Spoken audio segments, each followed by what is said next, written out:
Hey everyone, thank you for joining us for our weekly thought of Dhamma. This week we'll be covering verses 40 and 41 of the Dhammapada. You can find these in the chapter of the mind, so let's get into them. Realizing that this body is as fragile as a clay pot, and fortifying the mind like a well-fortified city, fight out māraṃ with the sword of wisdom. Then, guarding the conquest, remain unattached. Ere long, alas, this body will lie upon the earth, unheeded and lifeless, like a useless log.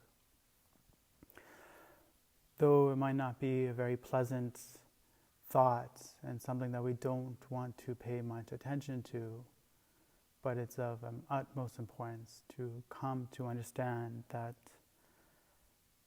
this body has limitations. You can see this as we get older, the body becomes weaker, we get tired more, we start feeling more aches and pains, hair falls out, teeth fall out, nails get dry and crack, all these kinds of things. This body is very fragile. And as verse 41 puts it, it eventually will decease. It will fall away. It will decay.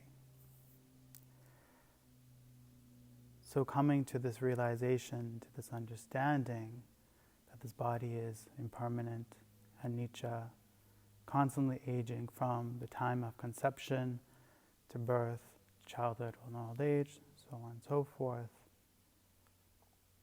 then what is of true value? What is of utmost importance? And according to these verses, and according to the Buddha, it's developing the mind. The body serves its purpose as the container or the instrument in which we can work to develop the mind. All the data that we use to develop wisdom comes in through the body, but is recognized and matured in the mind. The body doesn't do anything. It just interacts with the external world. It's where sense data is transmitted and processed, but it's the mind that takes all that information and gleans from it what we need to progress on the path. So it's of the mind that is the most important thing. It is the thing that needs to be fortified. It needs to be protected with the sword of wisdom from the world of māraṃ, the world of sense pleasures and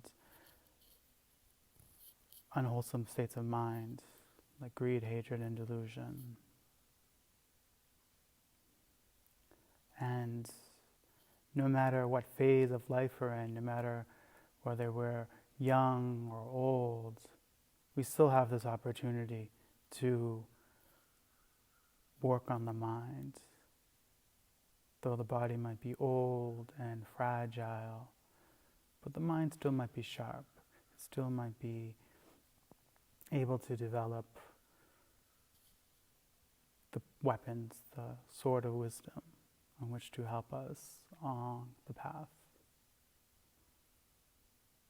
Of course, it's always better that we do this when we're younger, when we are strong, because the body does play an importance. We need to take care of the body. We need to keep it healthy. We need to eat right, exercise, get lots of nice sunshine, do yoga, do tai chi, do any of those kinds of things to help strengthen the body, because a strong body and a strong mind are the perfect tools. They work together.